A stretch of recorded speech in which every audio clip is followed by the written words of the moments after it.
Hi Michael. Has the improvement in the defensive record been down to what you've been doing behind the scenes? Because 2 clean sheets here, when clean sheets have been really hard to come by, especially at home. That must be really pleasing for you. And what have you been doing behind the scenes to show people? It's pleasing for sure. I think it's a lot. It's not easier, but it's a lot. It's easier winning games if to win games without having to score so many goals every week. For sure, you know. We do seem to be a team that can cause a lot of problems and create opportunities and score goals. So it's definitely getting the balance right.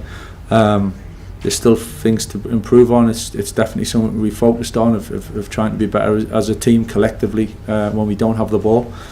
But 3 or 4 weeks we're not going to fix everything and all of a sudden look perfect. So it's understanding that a little bit. But yeah, I think the boys have responded really well to what we've asked them, and the clean sheet, as much as everything today, the clean sheet was important for us.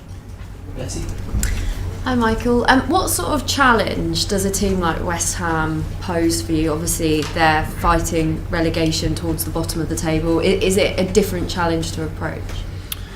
I think you've got to go into the game understanding the situation of both teams. I think we've tried to paint that picture to the players in every game we've played so far, and it'll be the same come Tuesday night.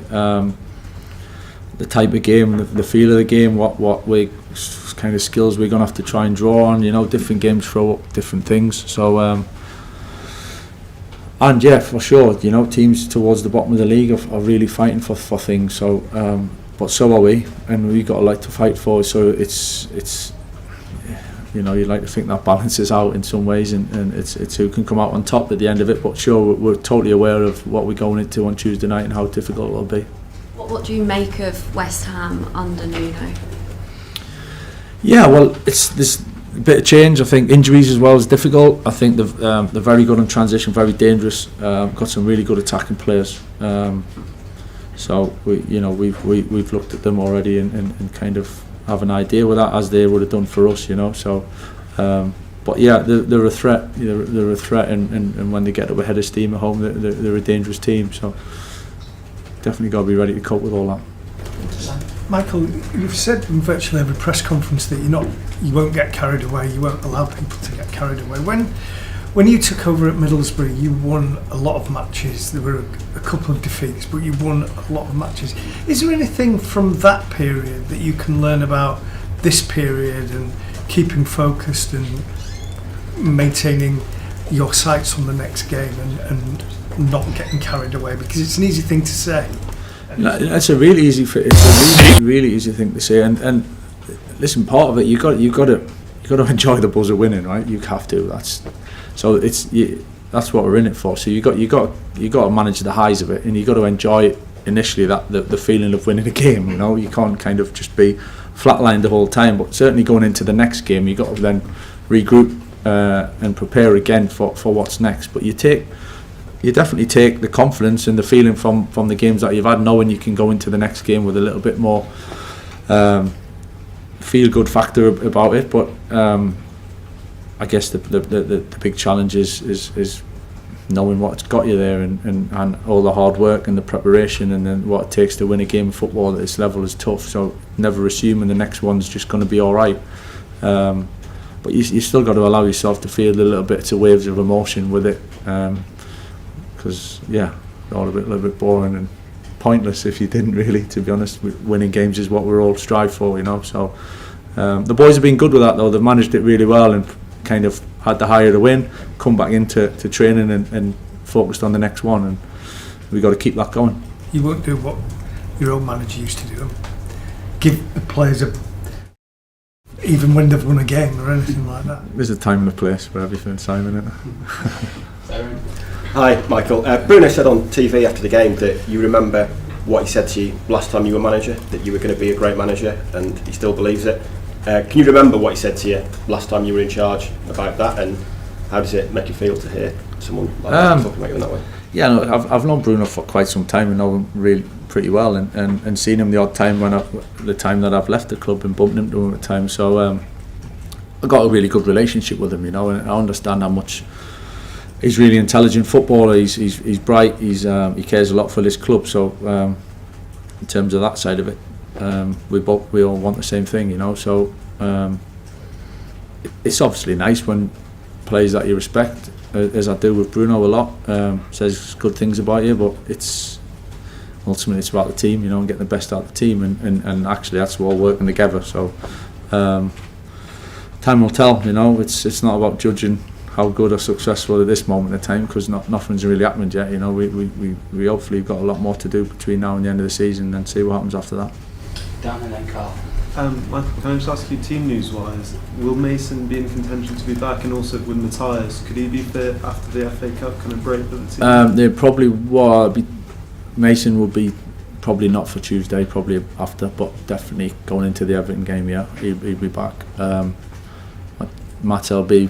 We'll see how he develops over the. You know, the Everton game feels like a long time away at the moment, so we'll see how he develops. But he's positive. He's moving in the right direction. But Mason's a little bit closer than him. And Michael, absolute tangent, and I apologise in advance for asking this, but there is a young lad who is waiting to get a haircut. It's been a while. Just wonder how aware you are of him, and you know, without going to your team talk out of West Ham.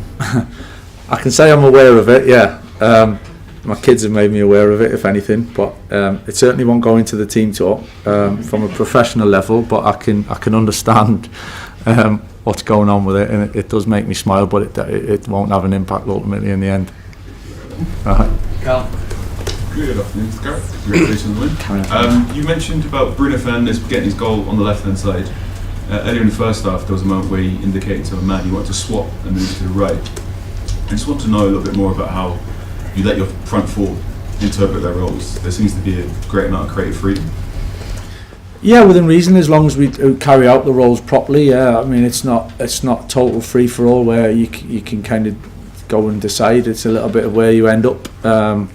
Bruno's that type where he understands the different roles and plays them particularly well again. So and Brian's done very similar.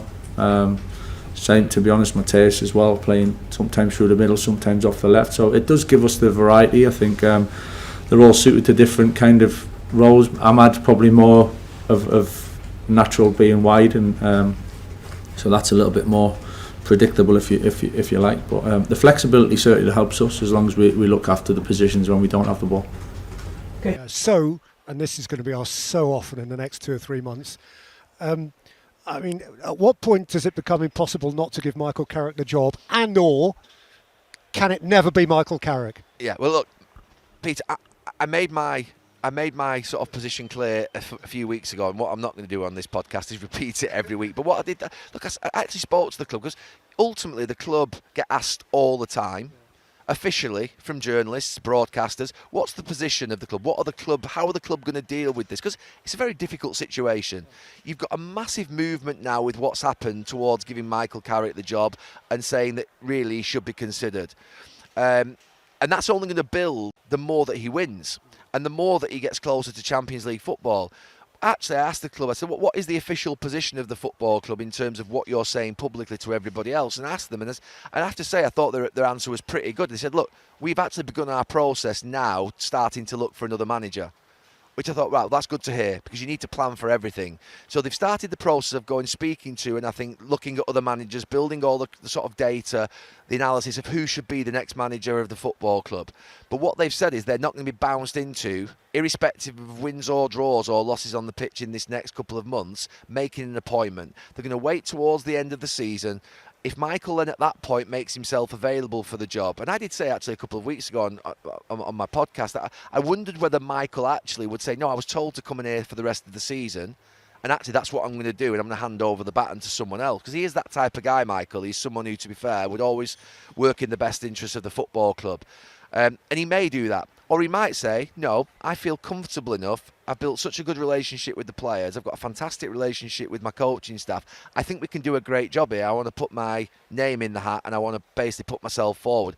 At that point, Michael Carrick, like in any other recruitment role in the country for any other business, would go into what would be process versus the likes of Tuchel and all the others that are going to become available in the summer.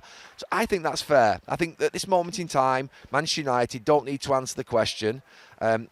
I don't need to repeat my position every single week, but what I would say is that at the end of the season, Manchester United, if Michael Carrick puts himself forward, has the ability to make the decision as to whether they go for Michael Carrick or one of the other candidates that become available.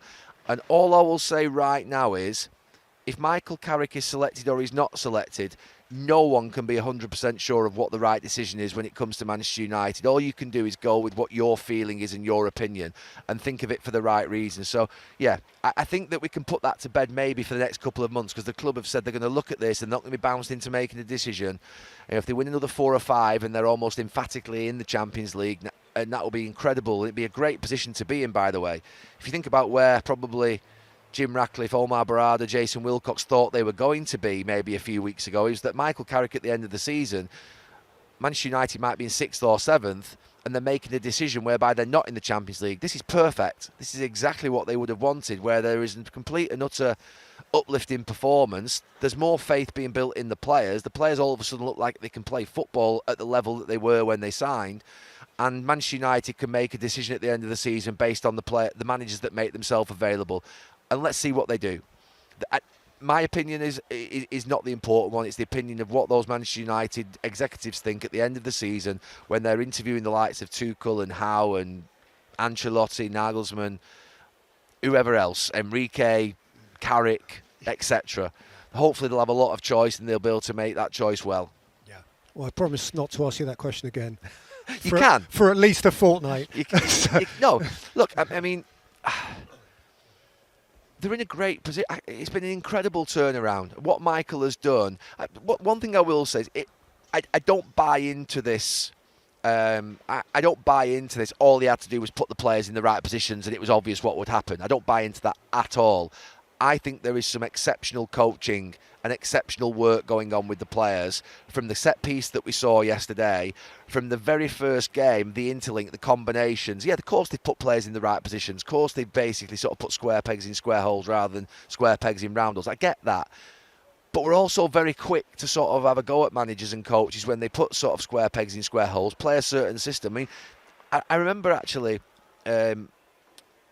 I'm a fan of 4-4-2, I always have been, or 4-4-1-1. I always have been for United. Even though under Eric Ten Hag, I did say at one point, maybe this team should actually be suited going to a 3. But let's be really clear, I'm a 4-4-1-1 person. And Darren Fletcher went to 4-4-1-1, 4-4-2 in his 2 games against Burnley and Brighton and lost. So that's the best signal. Forget what Ruben Amorim did. Darren Fletcher put square pegs in square holes and we didn't get the level of performance. All of a sudden, Michael Carrick, Steve Holland, Johnny Evans, Jonathan Woodgate have come in. They've put the 4-4-2 system or 4-4-1-1 system out on the pitch. Similar players, excepting Ahmad and Mbermo come back, which are a factor. And the combinations and the way in which the team work together is completely and utterly different. So there is some high-quality work going on the training ground. Because, trust me, we have this big thing, don't we? Whatever we see on a Saturday is a reflection of what happens on the training ground. We can't use that in reverse when we see really good combinations and good work, and then say, "Oh, by the way, they just thrown the players out there onto the pitch." No, they haven't thrown the players out there onto the pitch. That's not what happened. So, for me, I think it's been so good. I'm so happy for Michael because, to be fair, the opposite of that would have been 2 defeats against Arsenal and City, or City and Arsenal. Not scoring that last minute winner against Fulham, and then Fulham, Tottenham not getting a man sent off yesterday and drawing. All of a sudden they'll be like doom and gloom. You've always got to think about where United are. It's always this or this, and it always has been. And by the way, that's back in the day when we lost a game. It was a crisis. Absolute. Lost 1 game. It was a crisis. Manchester United lost 2 games. It was a real problem. So it's always a bit like that with United. But I think Michael has just brought such composure, such professionalism. He's got a good character for this type of moment, and the players are responding to him, and it's brilliant. It's just nice to be talking about a positive Manchester United for once. Yeah. Anything else, Gary? We haven't even touched on the bottom, which is really interesting now. West Ham catching up. Well done to Palace. Yeah. Do you know something? I like West Ham from what I saw last week against Chelsea. West Ham play United on Tuesday. That's a lot more difficult game than it would have been a month or so ago. The 2 lads up front for West Ham, Pablo and Castellanos, are a real handful. Somerville and Bowen in the wide areas, a real handful. Yeah, they've got problems at the back. and I think Manchester United will cause West Ham problems. But going that way, West Ham, I think, will have something to say. And I think that West Ham, I thought Leeds were done pre-Christmas, and then we went and watched those games against Chelsea and Liverpool, and that made me think differently about Leeds. I thought, oh, here we go, Leeds have got something about them. West Ham last week, I thought something about them as well. I have to say, Crystal Palace's win today is massive, because they were the ones that I could see sliding down, and they've just arrested that slide. They're not out of it, but I do think that Forest, West Ham, Leeds are awkward customers, and there might be a team that just gets dragged into it. And Tottenham need to wake up as well. Yeah, so Tim, in terms of Bruno Fernandes there, you say he's the most informed player in the Premier League. Hard to argue? I think it is, yeah. See that finish there, it's just incredible. People might say, yeah, it comes off his shin, it's lucky. He knows exactly what he's doing. He gets it on the half volley, he knows he gets his knee over the ball, just guides it into that corner. He's top drawer. I mean, he's playing a very, down the years he has, played an average Man United size, hasn't he? You know, I think he's encouraged at the moment. He's probably enjoying it more than he has done for a lot of years. In this 4-game spell, what Michael Carrick took over. But like I said last year, where would they be without him? Where would they be? I mean, they could have very nearly got relegated last season, as crazy as it may sound. Without his goal contributions, and he affects the game in big occasions as well. He's not a bully boy, you know, with the lower teams down the lower end of the division. He stands up and he's always there to be counted, and he's the biggest threat. If you're preparing a team to play against Manchester United, no matter what, whenever he's in the side, you always think you've got to take care of this guy. You take care of him, you're halfway to stopping Manchester United. All right, now they've got Mbermo, they've got Cunha, they've got a few more threats along the way. But everyone in that dressing room must look up to this guy. He has been incredible since he's been at the club. He never seemed to complain either when he was playing a bit deeper under Amorim, and now he's back in his best position under Michael Carrick, and Manchester United are very much enjoying that. Right, would he get into your Manchester United all-time Premier League 11? Is he that good? Because they really have had good teams over the years. No, but I don't think he can argue it either. I mean, he'd be in the argument, but I don't think Bruno could argue when you see my team, because this is a team what achieved, it won things, you know, which is I think is really important. I mean, how could he argue? Where's he going to put himself in there? I'm not sure he could slide himself in. You'd have to take out one of the strikers and play him in number 10, or take out either Keane or Scholes. So it is quite difficult. And then again, if he's got a few more years at Manchester United, I suppose he could still fight his way in. Yeah, I mean, he's going the right way about it, isn't he? But they need to start winning. They need to win the treble, perhaps, or something. You know, a lot of these guys are winners. If I had to change and find room for him, I'd want to change the formation a little bit. Maybe Ruud van Nistelrooy would come out and he would go in there behind Wayne Rooney as a 10. That wouldn't be bad either. But no, it's just I don't think I could find a place in the team for him. But he's we're talking about Premier League legends there. You know, absolutely insane footballers who had so much success at that. But he can still become a Premier League legend, of course. How important is it that Manchester United don't let him go? Because he is still worth a lot of money. There will be interest all around the world for him. He is on high wages, which a lot of clubs are trying to get rid of their high wages at the moment. But is he worth every penny and their most important player to keep? Yeah, I think he is. I really do. He's so durable as well. I mean, he never misses a game. And when he does, I think was it like a couple of weeks ago, he had a hamstring injury. All of a sudden, blink of an eye, he's back. You know, his body is fantastic. He must look after himself so well. He looks like he trains hard as well. I always think that a lot of players get a lot of injuries because they're undertrained. He looks like he's going to be at it. He enjoys football. He loves playing. The ball's his friend, isn't it? You know, he always wants to be involved in the game.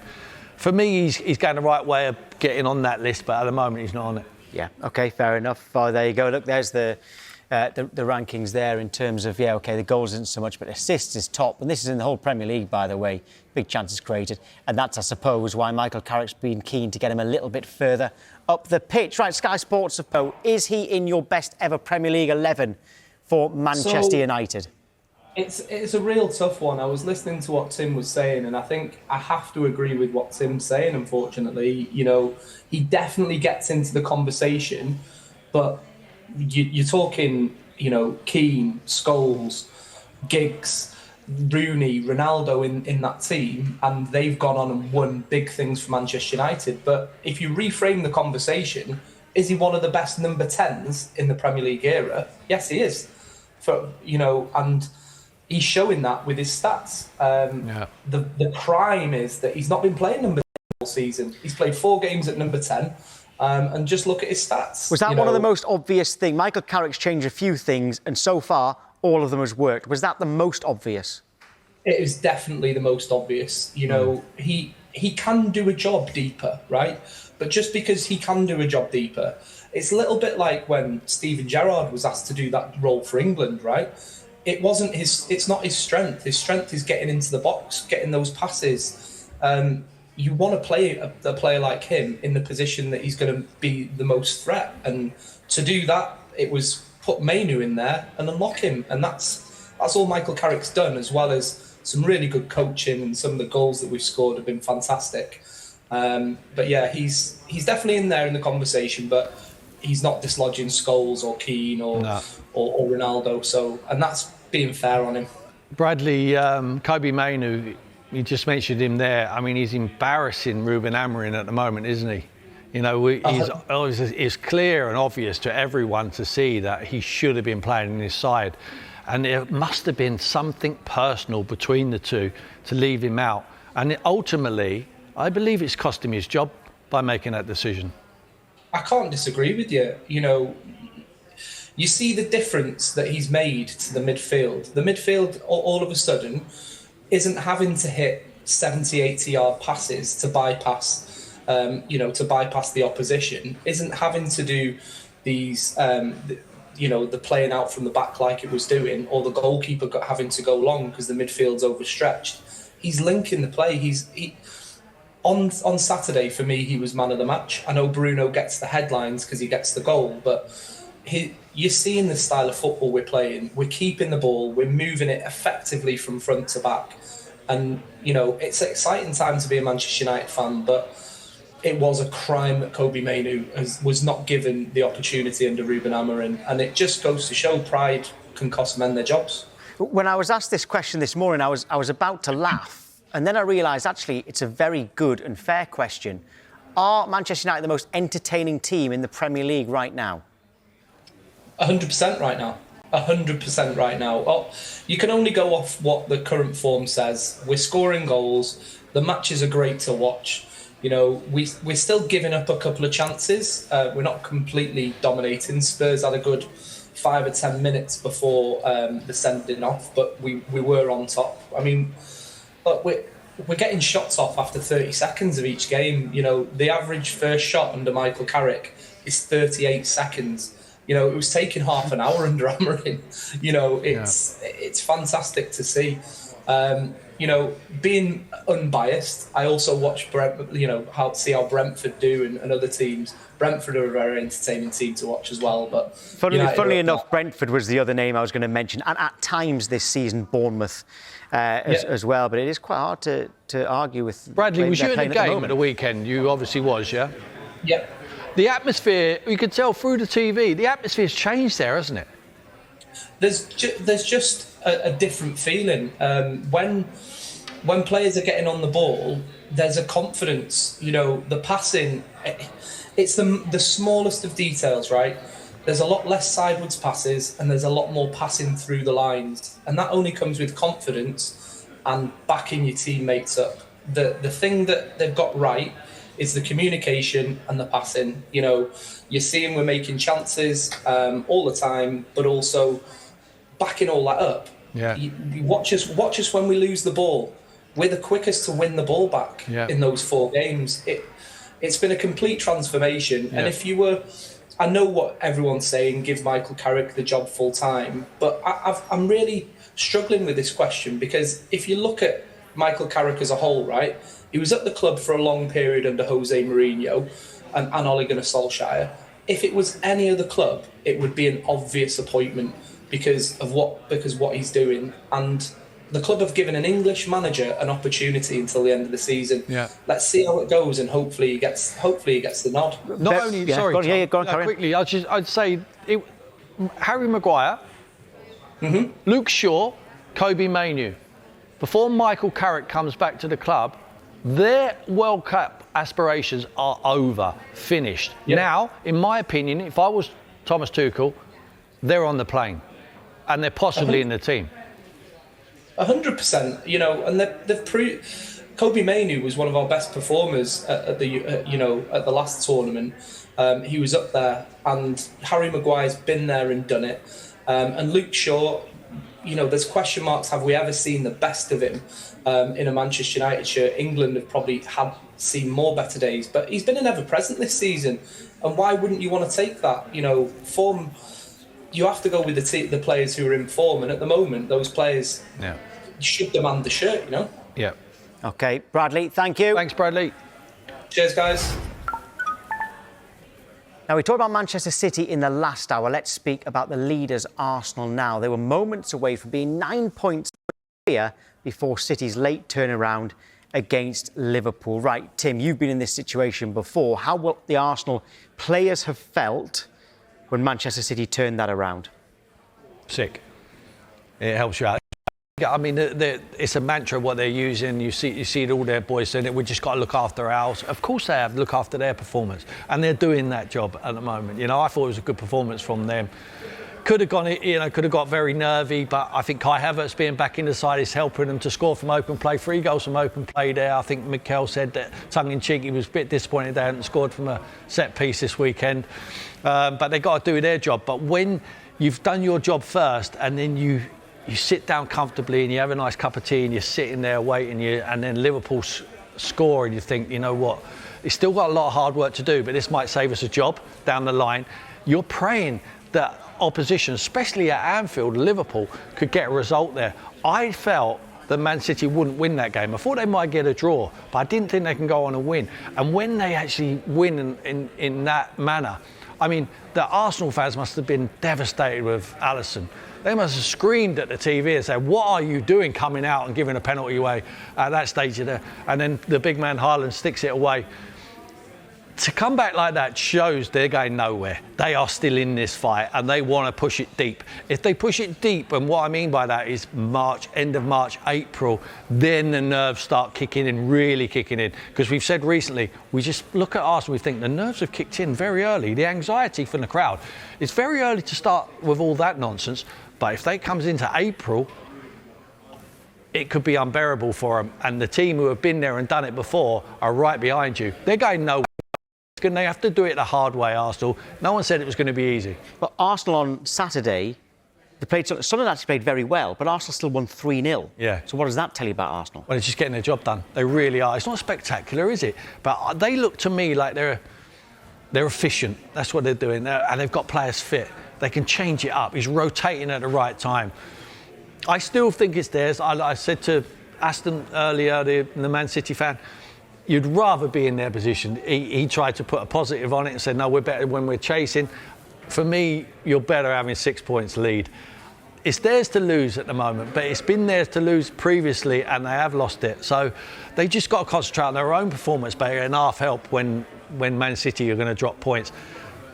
Or looks like Aston Villa fell away a little bit. It might be too much for them to make up because they haven't had the history of doing it previously like City. Still me, Arsenal, but if I'm Mikel Arteta and them Arsenal players, I do not want to be chased by Man City. Right, well, next we'll be live to Newcastle. Eddie Howe has been speaking about... 5th win in 6 games tomorrow night when they welcome Manchester United to the London Stadium. We will hear from head coach Nuno Espirito Santo in the next hour.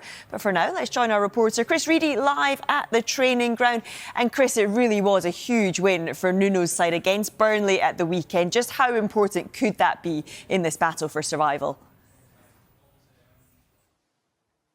Yeah, Joe, you're right. It was an absolutely massive win for West Ham. You talk about must-win games in the Premier League. It was definitely one of those for them away against Burnley. But not just the result, I think actually to bounce back after that Chelsea defeat, because West Ham played so well against Chelsea at Stamford Bridge in that first half. And to be fair, I was at the press conference last week to preview Burnley, and Nuno was still absolutely gutted by that Chelsea defeat. And I think you could see, you know, in his team selection, actually, some of the reasons why. Defensively, he chucked in Axel Disasi straight away at centre-half. Mads Hermansen, who's not really played at all under Nuno, apart from in the FA Cup, he was brought in for Areola, and they got that massive clean sheet. And to be fair, the way West Ham are playing at the moment, just attacking-wise, has just improved so much in recent weeks. Obviously, Lucas Paqueta now has left, but the combination play between Matheus Fernandes and Somerville, who once again was on the score sheet, has just been fantastic for them. And I think there's a lot more freedom in the way that West Ham have been playing. And yeah, like you said, it wasn't just the result. You know, getting up to just 3 points off Nottingham Forest now was absolutely crucial for them. And we just heard from Daniel Farke a minute ago, didn't we, at Leeds? And they've hit some really good form as well. So I think West Ham have just got to keep churning out those results. They've got to keep on the tails of Nottingham Forest and Leeds in particular. And yeah, that was a massive game. And we've obviously got another massive game for them tomorrow night as well, Joe. We do indeed, because not too much time to enjoy that win. They welcome Manchester United tomorrow. Obviously, they're in absolutely flying form under Michael Carrick. But both teams will go into this full of confidence. Yeah, it's such a different game than the one that was back in December when sort of West Ham played Man United at Old Trafford. West Ham, to be fair, got a decent result that day, 1-1. But just the mood around both teams, as you said, it's just completely changed. Obviously, we know what Michael Carrick's done. He's coming after replacing Ruben Amorim. He's playing players in sort of their comfortable positions. That day, West Ham had Magassa and Potts in midfield. That's completely changed now. They're playing with Souček and Matheus Fernandes. Like I said, and Fernandes, I think, is just a massive contender for Hammer of the Year. I really can't sort of emphasise how important he's been for them. So I think, yeah, the mood around the London Stadium will be really interesting tomorrow. Nuno actually said, he really praised the West Ham fans against Burnley. He said, we need that energy tomorrow at home. And I think it'll be interesting actually as well with Man United. So far, I think with the games under Michael Carrick, they've not really come against a team who sort of played that low block. So it'll be really interesting what Nuno decides to go with. This kind of new formation that they've kind of stumbled upon without Lucas Paquetá, where they're playing more of a classic 4-4-2, really. I mean, Callum Wilson came in for Pablo at the weekend. Again, those combinations seem to work really well. It's quite direct football. But tomorrow night, will there be a temptation for Nuno to kind of sit back, to kind of test Man United in a different sort of way? That I'm sure it will be a question that I'll have for Nuno today. Just also to get his impressions also on Michael Carrick's tenure at Man United so far, because it is a much different side that he's going to face to Ruben Amorim. So yeah, huge game, loads of interesting subplots, and we'll be speaking to Nuno about all of that from about 1:30. Lovely stuff, Chris. Thank you.